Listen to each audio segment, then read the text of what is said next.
بلوچستان کے علاقہ نوکنڈی سے وائس آف مکران کے بیورو چیف سید جان بلوچ کی رپورٹ کے مطابق سابق چیئرمین سینیٹ پاکستان اور ایم پی اے چاغی محمد صادق سنجرانی نے خان محمد عمر خان سنجرانی انٹر کالج نوکنڈی کا دورہ کیا۔ اس موقع پر پرنسپل عالم اقبال، اساتذہ اور دیگر سٹاف ممبران نے ان کا پرتپاک استقبال کیا۔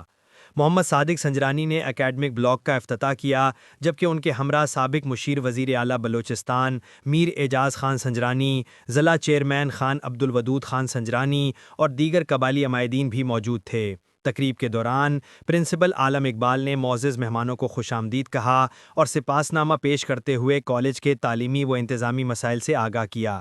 محمد صادق سنجرانی نے اپنے خطاب میں کہا کہ نوکنڈی میں معیاری تعلیم کے فروغ اور طلباء کو بہتر تعلیمی ماحول فراہم کرنے کے لیے جامع اقدامات اٹھائے جا رہے ہیں۔ انہوں نے اعلان کیا کہ جلد ہی کالج میں 5 لیکچرارز کی تقرری ریمونریشن بنیادوں پر عمل میں لائی جائے گی، جن کی تنخواہیں وہ ذاتی طور پر ادا کریں گے۔ انہوں نے مزید کہا کہ کالج میں جدید سائنس لیب قائم کی جائے گی، جبکہ پوری عمارت کو سولر انرجی سسٹم پر منتقل کیا جائے گا۔ انہوں نے یقین دہانی کرائی کہ کالج کے باقی ماندہ تعمیراتی کاموں کو جلد پایہ تکمیل تک پہنچایا جائے گا۔ محمد صادق سنجرانی نے اس بات پر زور دیا کہ قابل، محنتی اور مستند لیکچرارز کی تعیناتی کو یقینی بنایا جائے تاکہ طلباء کو بہترین تعلیمی مواقع میسر آئیں۔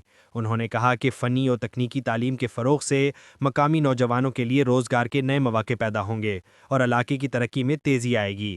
اس موقع پر میر اعجاز خان سنجرانی نے بھی خطاب کرتے ہوئے کہا کہ حکومت اور متعلقہ ادارے نوکنڈی کے تعلیمی اداروں کے مسائل کے حل کے لیے سنجیدہ ہیں۔ انہوں نے کہا کہ اسٹاف کی کمی سمیت دیگر مسائل کو جلد از جلد حل کر کے طلباء کو بہتر تعلیمی ماحول فراہم کیا جائے گا۔ انہوں نے اس بات پر زور دیا کہ تعلیم ہی ترقی کا واحد راستہ ہے، جہاں بچے تعلیم حاصل کریں گے وہی معاشرہ ترقی کی منازل طے کرے گا۔ بلوچستان بھر کی تازہ ترین خبروں سے باخبر رہنے کے لیے وائس آف مکران چینل کو یوٹیوب پر سبسکرائب کریں، فیس بک، انسٹاگرام، ٹک ٹاک پر فالو کریں تاکہ آپ سے کوئی خبر رہ نہ جائے۔